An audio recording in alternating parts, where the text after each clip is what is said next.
첫 번째 소식의 제목은 노르드스트림 폭파, 미국이 범인인가입니다. 우크라이나 전쟁이 한창이던 작년 9월 유럽에 천연가스를 보내는 가스관인 노르드스트림2가 폭발했다는 소식이 들려왔습니다. 주요 언론들은 당시 러시아에 대한 부정적 인식이 파다했기에 그 연장선에서 러시아가 유럽으로 가는 이 천연가스를 막기 위해 가스관을 폭파시킨 것이 아니냐는 내용의 뉴스를 생산해냈습니다.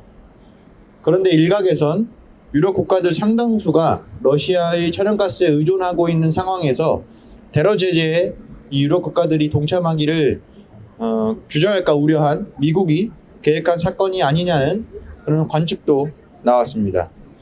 이 베일에 쌓인 노르드스트림2 폭파 사건은 쉽사리 그 진실을 드러내지 않는 듯 보였습니다. 그러나 지난 2월 8일 세이모 허시라는 기자가 자신의 블로그에 미국이 노르드스트림2를 폭파시켰다는 내용을 공개했습니다. 이 세이모 허시가 누구냐?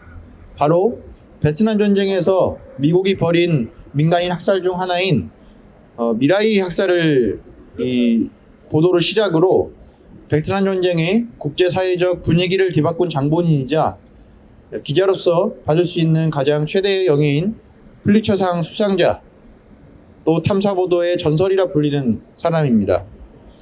허 씨는 내부 고발자의 증언을 바탕으로 미국이 작년 6월 나토 군사훈련을 진행하는 동시에 미 해군을 비밀리에 투입해 가스관에 폭탄을 부착하고 3개월 후인 9월에 노르웨이 해군이 원격으로 폭탄을 폭파했다는 실로 영화에서나 볼 법한 그런 첩보 작전을 공개했습니다. 바이든 정부는 사실을 전면 부인하고 있는데 내용을 보면 작전의 시기와 계획부터 방법까지 매우 구체적이라 향후 사실관계 여부에 따라 국제정세에 큰 파장을 불러올 것이라 예상이 됩니다. 앞으로 어떤 것들이 더 밝혀질지 주의 깊게 봐야겠습니다. 두 번째 소식으로 넘어가겠습니다. 시민 여러분, 2030년까지 기아 종식을 국정 전략으로 건 나라가 있습니다. 어떤 나라일까요? 바로 미국입니다. 미국은 작년 9월 기아 영양, 보건 국정 전략을 발표했는데 그중 하나가 기아 종식입니다. 백악관 발표에 따르면 미국 가정의 10.2% 그리고 아이를 가진 가정의 12.5%가 식량 수급 불안정에 시달린다고 합니다.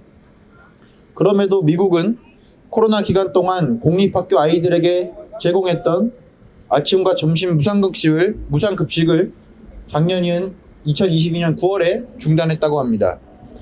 각 주마다 나름의 정책을 실시하고 있지만 주별로 이 상황이 제각각이기 때문에 전반적인 식량 상황을 개선하기란 턱없이 부족합니다.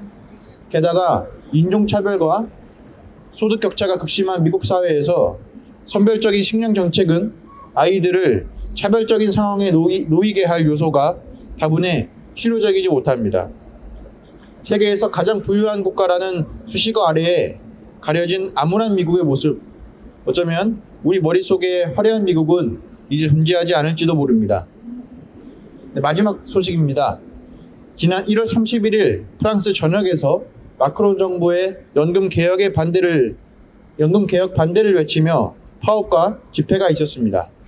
약 100만 명 정도가 참여했고 철도, 버스, 주유소 등 대부분의 시설들이 파업에 동참했다고 합니다. 2월 1일에는 영국에서 급격한 물가 인상으로 인한 실질 임금 삭감 등의 경제 상황 속에서 임금 인상을 내걸며 약 50만 명의 시민들이 집회와 파업에 나섰습니다. 수많은 학교들이 완전히 혹은 부분적으로 문을 닫았지만 60% 가까운 영국 국민들은 이 파업을 지지했다고 합니다. 세계 곳곳에서 고달픈 삶에 대한 분노가 들끓고 있습니다. 한국 사회도 유럽만큼이나 경제 상황이 좋지 않은데요. 최근 난방비 폭탄은 민중들의 생활고를 가중시키고 있습니다. 그러나 윤석열 정부와 공기업들은 마땅한 대책도 내놓지 않고 오히려 적자를 줄여야 한다며 공공요금을 늘릴 그런 방안을 추진하고 있었습니다. 이 거센 이 민중의 반발에 직면한 윤석열 정부는 오늘 표면적으로 이 공공 비용을 공공요금의 인상을 연기했지만 앞으로 이 윤석열 정부의 이런 정책들이 실시된다면 공공 비용이 인상될 것은 예상되고 있습니다. 이 종부세는 줄이고 주식 양도세 폐지를 공약으로 내걸었던 윤석열 정부는 공기업의 적자는 민중의 고열을 빨아서 해결하려고 합니다. 윤석열 정부 정신 차려야 합니다. 유럽에서 들끓고 있는 민중의 분노보다 더 뜨거운 우리 민중의 분노를 느껴보고 싶지 않다면 말입니다. 오늘 3개의 국제 소식을 가져와 봤는데요. 다음 주에는 더 재밌고 알찬 소식으로 찾아뵙겠습니다.